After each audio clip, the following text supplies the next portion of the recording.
Oke, kita record. Oke, 1, 2, 3. Assalamualaikum warahmatullahi wabarakatuh. Kami dari kelompok 2 akan mempresentasikan pengertian dan instrumen pasar modal.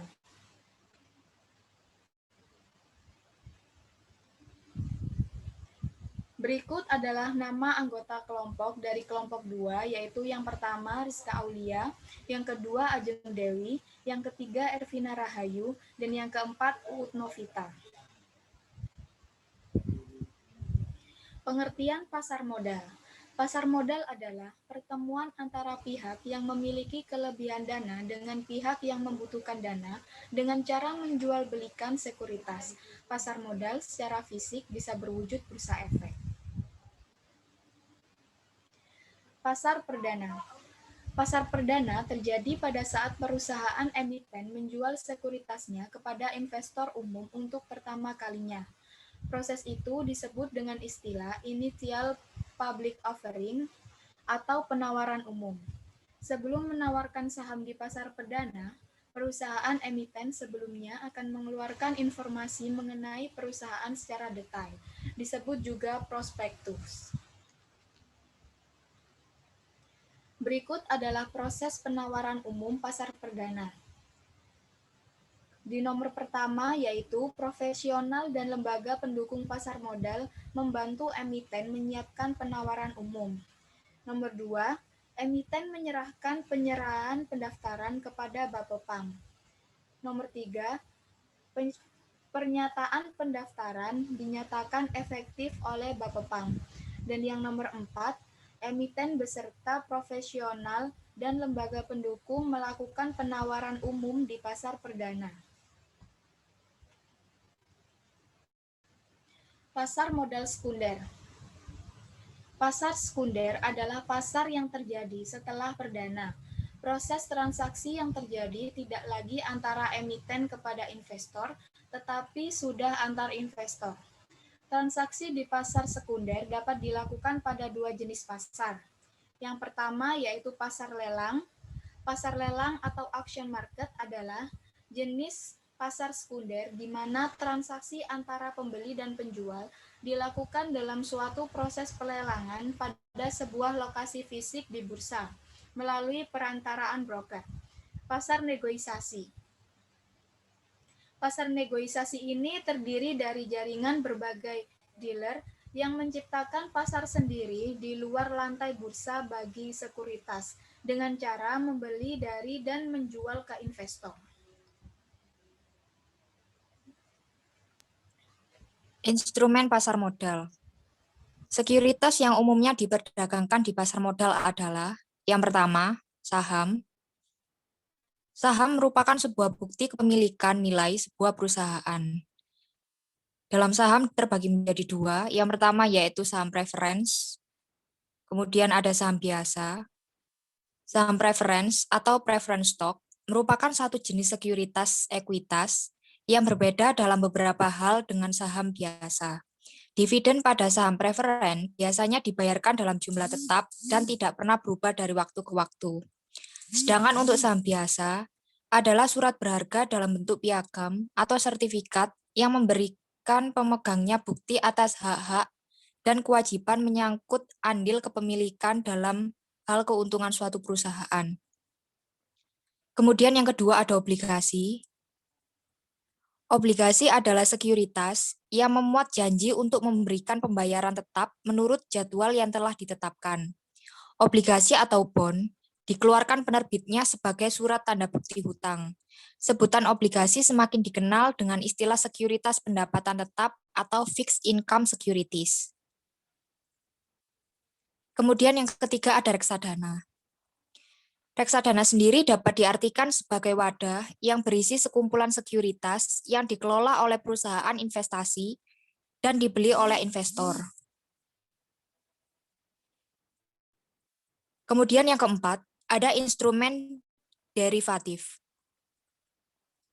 Instrumen derivatif adalah instrumen yang memberikan suatu hak untuk para pemegangnya agar bisa membeli ataupun menjual aset pada suatu satuan harga tertentu pada sebelum tanggal jatuh tempo.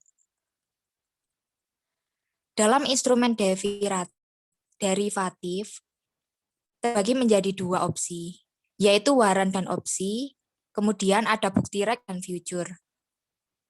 Waran adalah hak untuk membeli saham pada waktu dan harga yang sudah ditentukan sebelumnya. Berbeda dengan reg issue, waran biasanya dijual bersamaan dengan sekuritas lain, misalnya obligasi atau saham. Selain itu, periode perdagangan waran adalah jangka panjang, umumnya antara 3 sampai dengan 5 tahun.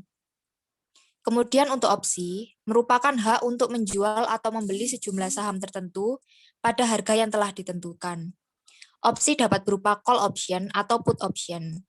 Call option memberikan hak kepada pemiliknya untuk memberi saham yang telah ditentukan dalam jumlah dan harga tertentu dalam jangka waktu yang telah ditetapkan. Sebaliknya, put option memberikan hak untuk menjual saham yang ditunjuk pada harga dan jumlah tertentu pada jangka waktu yang telah ditetapkan, sehingga penerbit dan pembeli opsi mempunyai harapan yang berbeda. Kemudian untuk bukti right, atau hak pemesan efek terlebih dahulu, atau HMETD, merupakan sekuritas yang memberikan hak kepada pemegang saham lama untuk membeli saham baru perusahaan pada harga yang telah ditetapkan selama periode tertentu. Dan yang terakhir, yaitu future. Pada dasarnya, future hampir sama karakteristiknya dengan opsi. Namun perbedaannya adalah bahwa instrumen opsi, pembeli diperbolehkan untuk tidak melaksanakan haknya. Sedangkan pada future, pembeli harus melaksanakan kontrak perjanjian yang telah disepakati. Next.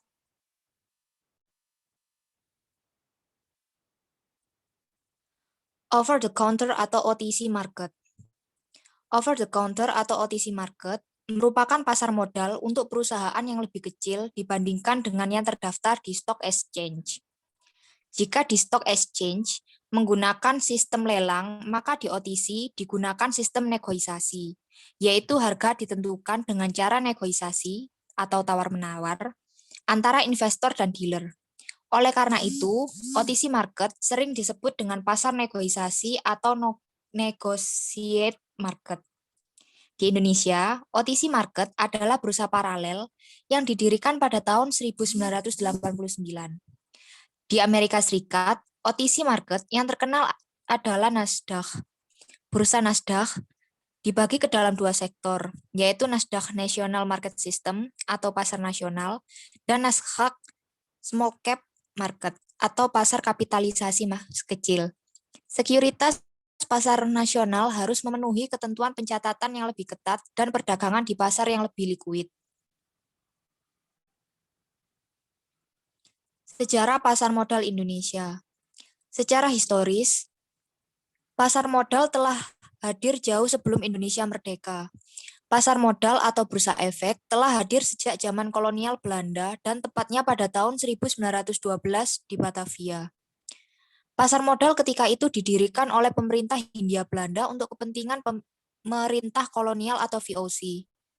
Pemerintah Republik Indonesia mengaktifkan kembali pasar modal pada tahun 1977 dan beberapa tahun kemudian pasar modal mengalami pertumbuhan seiring dengan berbagai insentif dan regulasi yang dikeluarkan pemerintah.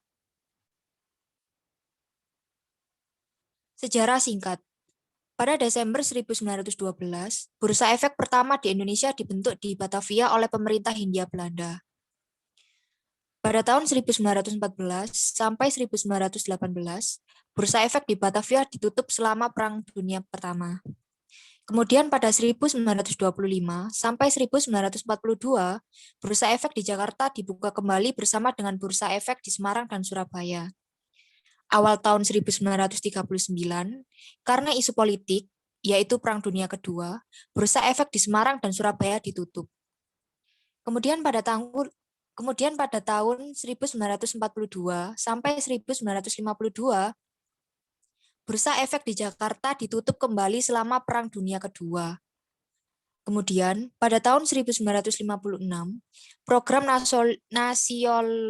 nasionalisasi perusahaan Belanda, bursa efek semakin tidak aktif.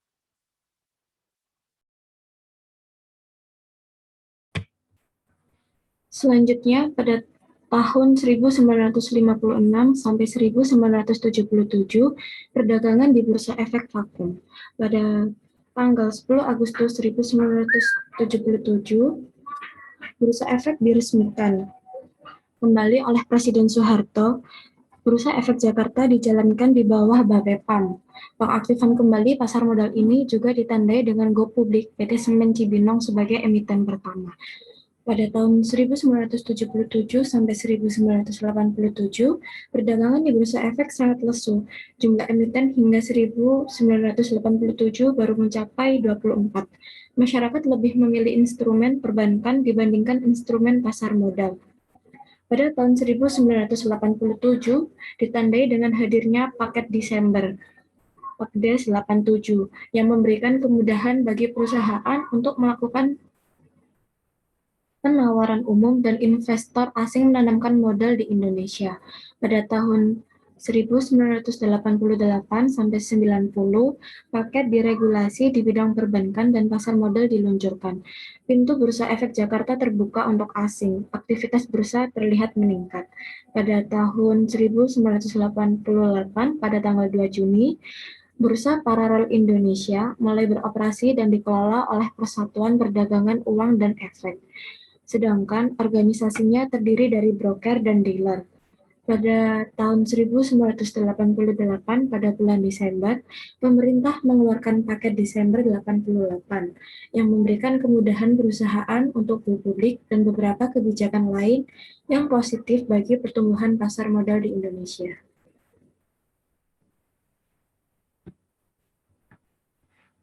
Selanjutnya, pada tanggal 16 Juni 1989, Bursa Efek Indonesia (BES) mulai beroperasi dan dikelola oleh perseroan terbatas milik swasta, yaitu milik PT Bursa Efek Surabaya.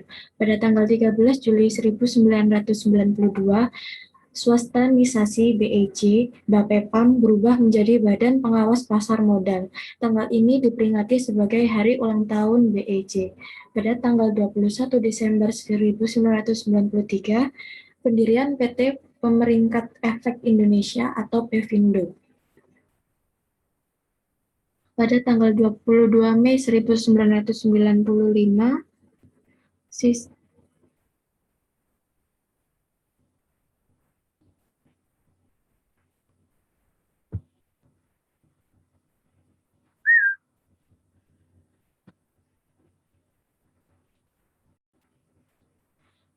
Pada tanggal 22 Mei 1995, pendirian PT Pemeringkat Efek Indonesia atau Pevindo. Pada tanggal 22 Mei 1995, sistem otomasi perdagangan di BEJ dilaksanakan dengan sistem komputer JATS, Jakarta Automated Trading System. Pada tanggal 10 November 1995, pemerintah mengeluarkan Undang-Undang Nomor 8 Tahun 1995 tentang Pasar Modal. Undang-undang ini mulai diberlakukan mulai Januari 1996. Pada tahun 1995, Bursa Paralel Indonesia merger dengan Bursa Efek Surabaya. 6 Agustus 1996, pendirian Clearing Penjaminan Efek Indonesia. Pada tanggal 23 Desember 1997, pendirian Kustodian Sentra Efek Indonesia atau KSEI. Selanjutnya, pada tanggal 21 Juni 2006, sistem perdagangan tanpa warkat mulai diaplikasikan di pasar modal Indonesia. BEJ mulai mengaplikasikan sistem perdagangan jarak jauh atau remote trading pada tanggal 28 Maret tahun 2002. Sedangkan pada tanggal 9 September 2002, penyelesaian transaksi T+4 menjadi T+3. Pada tanggal 6 Oktober 2004, perilisan stok option. 30 November pada tahun 2007, penggabungan Bursa Efek Indonesia ke Bursa Efek Jakarta dan berubah menjadi Bursa Efek Indonesia. 8 Oktober 2008, memberlakukan suspensi perdagangan. Pada tanggal 10 Agustus 2009, pendirian Penilai Harga Efek Indonesia atau PHEI. Pada tanggal 2 Maret 2009, peluncuran sistem perdagangan baru PT Bursa Efek Indonesia atau JATS Nexki. Agustus 2011, pendirian PT Indonesia Capital Market Electronic Library atau ICAML. Januari tahun 2012 membentukkan Otoritas Jasa Keuangan. Desember tahun 2012 pembentukan Sekuritas Investor Protection Fund atau SIPF. 2012 terjadi peluncuran sistem syariah dan mekanisme perdagangan syariah. Pada tanggal 2 Januari 2013 pembaruan jam perdagangan. Pada tanggal 6 Januari 2014 penyesuaian kembali lot size dan tick price. Pada tanggal 12 November 2015 launching kampanye Yuk Nabung Saham. Tanggal 10 November 2015, TICMI bergabung dengan ICAML. Tahun 2015, tahun diresmikannya LQ45 Index Future. Pada tanggal 2 Mei 2016, penyesuaian kembali tick size. 18 April 2016, peluncuran IDX Channel. Desember 2016, pendirian PT Pendanaan Efek Indonesia atau PEI. Tahun 2016, penyesuaian kembali batas auto rejection. Selain itu, pada tahun 2016, PEI ikut menyukseskan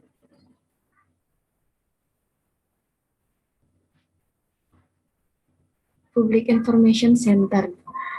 Pada tanggal 23 Maret 2017, peresmian IDX Incubator. 6 Februari 2017, relaksasi margin. 7 Mei 2018, pembaruan sistem perdagangan dan new data center. Pada tanggal 26 November 2018, launching penyelesaian transaksi T+2 atau T+2 settlement. Pada tanggal 27 Desember 2018, penambahan tampilan informasi notasi khusus pada kode perusahaan yang tercatat. Pada April 2019,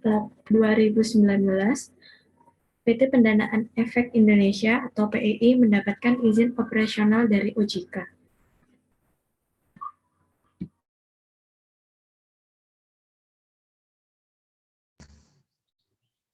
Otoritas Jasa Keuangan atau OJK. Otoritas Jasa Keuangan atau OJK merupakan lembaga independen yang memiliki fungsi, tugas, dan wewenang untuk mengatur, mengawasi, sekaligus memeriksa kegiatan yang terjadi dalam ruang lingkup jasa keuangan, serta bebas dari campur tangan orang lain. Tujuannya didirikannya OJK dalam pasar modal adalah untuk menggantikan tugas serta peran dari Badan Pengawasan Pasar Modal dan Lembaga Keuangan BAPEPAM LK, dan secara otomatis pengaturan dan pengawasannya akan beralih ke pihak OJK. Dengan adanya peran OJK dalam pasar modal, maka diharapkan dapat menjadi leader dalam pemberantasan kasus atau masalah yang kerap terjadi di dalam pasar modal, karena OJK dapat lebih tegas dengan adanya undang-undang yang berlaku dalam penetapan hukumnya. Beberapa tugas atau peran dari OJK di dalam pasar modal sebagai berikut. Yang pertama, melakukan penyusunan terhadap peraturan dan pelaksanaan. Yang kedua, menjalankan protokol manajemen krisis pasar modal. Yang ketiga, menetapkan ketentuan akuntansi. Yang keempat, merumuskan standar prosedur, norma maupun pedoman yang diterapkan. Yang kelima, menjaga serta melaksanakan ketetapan hukum yang berlaku. Keenam, menyelesaikan berbagai macam masalah yang timbul dalam pasar modal. Ketujuh, merumuskan berbagai macam inovasi serta prinsip-prinsip dalam jasa keuangan.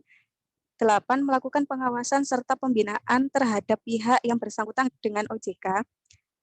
Yang ke-9, memberikan perintah tertulis terhadap lembaga jasa keuangan agar tidak terjadi kerugian. 10, melaksanakan tugas dari Dewan Komisioner. Sistem perdagangan BEI. Sistem perdagangan yang digunakan di Bursa Efek Indonesia atau BEI adalah Jakarta Automated Trading System atau biasa disebut JATS yang pertama kali digunakan sejak tanggal 22 Mei 1995. Namun seiring perjalanan waktu untuk mendukung sekaligus mengantisipasi perkembangan pasar modal Indonesia ke depannya, sejak 14 Mei 2012, Bursa Efek Indonesia telah melakukan pengembangan pada sistem perdagangan di bursa. di mana sebelumnya BEI menggunakan sistem perdagangan JATS NextG versi 1.11 menjadi JATS NextG versi 2.0. Pengembangan ini memiliki beberapa perbaikan dari sistem sebelumnya seperti beberapa fungsi perdagangan ekuitas, password policy, order management, informasi pasar, dan spesifikasi data feed. Indeks pasar modal. Indeks harga saham adalah indikator atau cerminan pergerakan harga saham. Indeks merupakan salah satu pedoman bagi investor untuk melakukan investasi di pasar modal, khususnya saham. Tidak cuma IHSG dan LQ45, ternyata masih ada bermacam-macam jenis indeks saham yang ada di Bursa Efek Indonesia. Contohnya indeks LQ45, Jakarta Islamic Index atau JII, indeks Kompas 100, indeks bisnis 27, indeks Pevindo 25, indeks Sri Kehat, indeks papan utama, indeks papan pengembangan, dan indeks individual. Berikut presentasi dari kelompok 2. Terima kasih.